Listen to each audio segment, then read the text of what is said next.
Hey guys, welcome back to our channel. இன்றைக்கி நம்ம சேனலில் ரோலர் கோஸ்டர் எபிசோட் 4 பார்ட் 3 தான் பார்க்க போகிறோம். சரி வாங்க வீடியோக்குள்ளே போகலாம். ஆல்ரெடி யார் பார்த்தீங்கன்னா பியூரை பார்க்குறதுக்காக அவங்களோட கேண்டோக்கு வரதா சொல்லியிருந்தாங்க. இப்போ அவங்க அங்கே வந்துட்டாங்க. 2 பேரும் பார்த்துட்டு ஹாய் சொல்லிட்டு ட்ரிப்பு ரொம்ப லாங்காக போச்சு. ஒர்க்குக்காக போனியா இல்லை வேறு ஏதாவது வேலை விஷயமா போனியான்னு சொல்லிட்டு பியூர் கேட்கும்போது அதுக்கு யார் இல்லை ஒர்க் விஷயமாக தான் போயிருந்தேன்னு ஃபஸ்ட்டு சொல்லிடுறாங்க. ஆனால் அதுக்கப்புறம் என்ன சொல்கிறாங்கன்னா, இது ஒரு ஹனிமூன் ட்ரிப் மாதிரி தான், பட் நான் அங்கே போய் ஒர்க்கை தான் பார்த்தேன்னு தெளிவாக பியூர்கிட்ட சொல்கிறாங்க.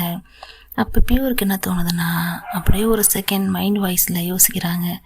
ஏய் நில்றி, எப்படி ஹனிமூன் ஜாலியாக இருந்துச்சா, அவங்க கூட போய் சேர்ந்து ஜாலியாக கூத்தடிச்சியான்னு கேட்கலாங்கிற மாதிரி யோசித்து பார்க்குறாங்க.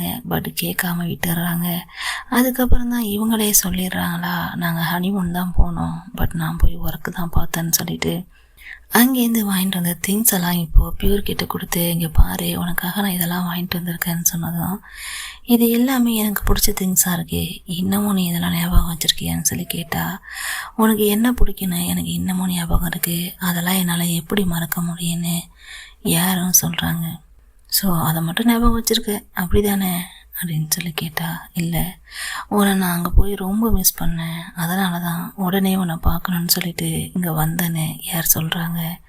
அதுக்கு பியூரு, நமக்குள்ளே பிரேக்கப் ஆகி இவ்வளோ நாள் ஆகுது, ஆனால் ஒரு நாள் கூட நீ என்னை மிஸ் பண்ணதாவோ லவ் யூ சொன்னதாவோ எனக்கு ஞாபகம் இல்லை, போன நீ அப்படியே போயிட்டேன், இப்போ இப்படி திரும்பி வந்த, அதுவும் மிஸ்யூலாம் சொல்கிற, புதுசாக இருக்கு எனக்குன்னு சொல்லி கேட்டா, எப்போவுமே என் மனசுக்குள்ளே இருக்கும், ஆனால் நான் உங்ககிட்ட சொல்ல மாட்டேன், அதுக்கான ரீசன் என்னன்னு உனக்கே தெரியும் பியூர்னு சொன்னதும், பியூரும் எனக்கு தெரியும், நீ உன் மனசில் என்ன எமோஷனோட என்கிட்ட வரங்கிறது எனக்கு நல்லாவே தெரியும், தெரிஞ்சும் தெரியாத மாதிரி நான் இருப்பேன்னு சொல்லிட்டு இவங்க சொல்கிறாங்க.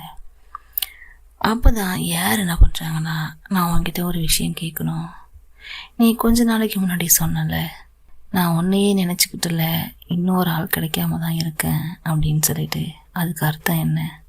அப்போது என் இடத்துல இன்னொருத்தவங்களுக்கு இடம் கொடுத்துட்டியா இல்லை கொடுப்பியா, அதுக்கான மீனிங் என்னன்னு சொல்லி யார் கேட்கும் போது அதுக்கு பியூரு, இப்போ எதுக்கு இதை கேட்குற, நமக்கு இல்லை பிரேக்கப் ஆகி 3 வருஷம் ஆகுது, பிரேக்கப் பண்ண சொன்னதே நீ தான், இப்போ திடீர்னு வந்து இப்படியா அப்படியான்னு சொல்லி கொஷின் கேட்குறியே என்னன்னு சொல்லி கேட்டதும், அதுக்கு அவங்க என்ன சொல்கிறாங்கன்னா, நான் தெரியாமல் ஒரு இடத்துல போய் மாட்டிக்கிட்டேன், அது உனக்கே நல்லா தெரியும், அது உன்னை எந்த வகையிலையும் அஃபெக்ட் பண்ணக்கூடாதுங்கிறதுக்காக தான் நான் உன்கிட்ட ஆல்ரெடி சொல்லி வச்சுருந்தேன், என் லைஃப்பை நான் பார்க்க போகிறேன், உன் லைஃப்பை நீ பாருன்னு, ஆனால் இது வரைக்குமே நீ உன் லைஃப்பை பார்க்கவே இல்லை, எனக்காகவே வெயிட் பண்ணுற, என் லைஃப்பில் நான் முடிக்க வேண்டிய ஒரு சில விஷயங்கள்லாம் இருக்குது, அதை நான் முடிச்சுட்டு வரேன், வந்ததும் நம்ம 2 பேரும் சேர்ந்து நம்ம லைஃப்பை ஸ்டார்ட் பண்ணலாம், அது வரைக்கும் கொஞ்சம் டைம் தர முடியுமா, எனக்காக நீ கொஞ்சம் வெயிட் பண்ண முடியுமான்னு சொல்லிட்டு யார் பியூர்கிட்ட கேட்குறாங்க. இந்த இடத்துல தான் நம்ம நல்லா கவனிக்கணும். அதுக்கு பியூர் என்ன சொல்கிறாங்கன்னா, ஆக்சுவலி இவ்வளோ தெளிவாக நான் இருந்ததுன்னா என் லைஃப் இப்படி ஆகிருக்காது. பியூரு ரொம்ப தெளிவாக கேட்குறாங்க, சரி நீ அப்படி வந்துடுவேன்னா நான் இதை எந்த மீனிங்கில் எடுத்துக்கிறது, நீ அவரை டிவோர்ஸ் பண்ணிட்டு வந்துடுவேன்னு சொல்கிறியா, விட்டுட்டு வந்துடுவேன்னு சொல்கிறியா, எதை மீன் பண்ணி சொல்கிறேன்னு ரொம்பவே தெளிவாக கேட்குறாங்க. ஆனால் இவங்க கழுவுற மீனில் நழுவுற மீனுங்கிற மாதிரி, அப்படிலாம் என்னால் கரெக்டாக சொல்ல முடியாது, வெயிட் பண்ணு அவ்வளோதான் என்னால் சொல்ல முடியும், நான் ட்ரை பண்ணுறேன் அதுக்காக ட்ரை பண்ணுறேங்கிறாங்க.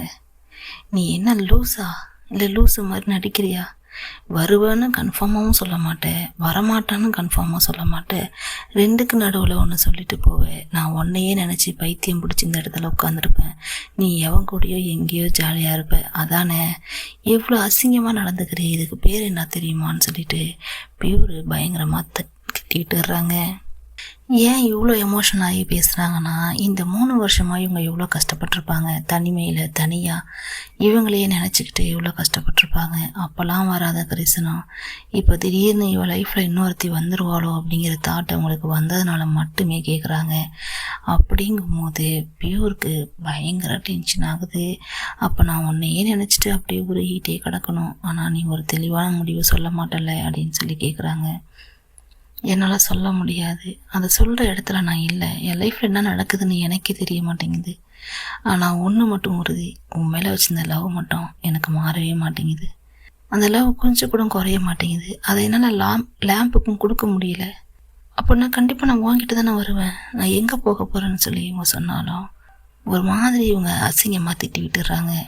அதுக்கு கடைசியில் என்ன சொல்கிறாங்கன்னா, சரி நீ அப்படி வருவ அப்படிங்கிறதுக்கு நான் எதை ஒரு ஆதாரமாக எடுத்துக்கிறது, வேணா ஒன்று பண்ணு, இன்றைக்கி நைட்டு என் கூட நீ ஸ்டே பண்ணு, உனக்காக நான் லைஃப் லாங் வெயிட் பண்ணுறேன் அப்படின்னு ஒரு மாதிரி கேட்குறாங்க. அதுக்கு இவங்க என்ன ஆன்சர் சொன்னாங்க, அன்றைக்கி நைட்டு அவங்களுக்குள்ள என்ன நடந்துச்சு அப்படிங்கிறத காட்டலை.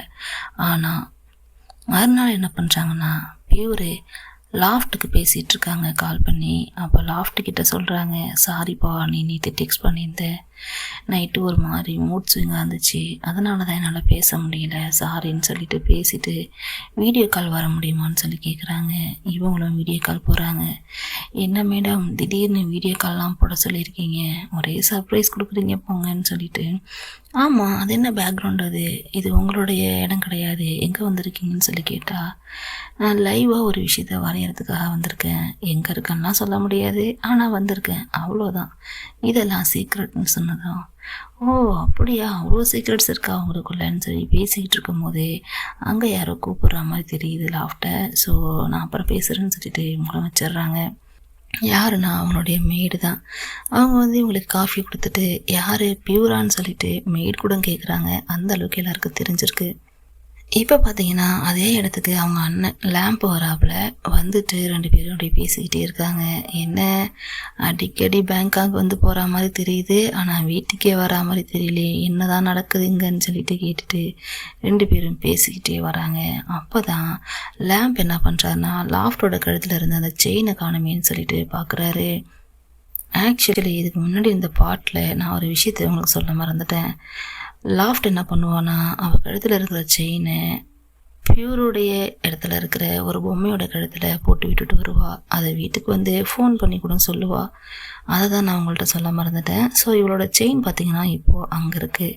இப்போ அவங்க அண்ணன் என்ன கேட்குறாருன்னா, எங்கே செயின்னு சொல்லிட்டு கேட்கும்போது, அதெல்லாம் ஒன்றும் இல்லை, அதை விடனான்னு சொல்லி மறுப்புனாலும் அவங்க அண்ணன் கண்டுபிடிச்சிடுறாரு. மறுபடியும் உனக்கு மனசுக்கு பிடிச்சவங்கள்ட்ட கொடுத்துட்டு வந்திருக்கேன்னு சொல்லி சொல்லாத, தயவுசெய்து என்ன நினச்சின்னு சொல்லி கேட்டா, அதெல்லாம் ஒன்றும் இல்லை லூசு பையில நீ போடான்னு சொல்லி ஒரு மாதிரி சொல்லி விட்டுட்டு இவங்களும் போயிடுறாங்க. ஒருத்தையாவது நம்மளை மதிக்கிறாளா பாருன்னு சொல்லிட்டு லேம்பும் ஃபீல் பண்ணிக்கிட்டு அந்த இடத்த விட்டு போகிறாரு. இதோட இந்த பார்ட் முடிஞ்சிருது. நெக்ஸ்ட் பார்ட்டில் மறுபடியும் மீட் பண்ணலாம். தேங்க்யூ.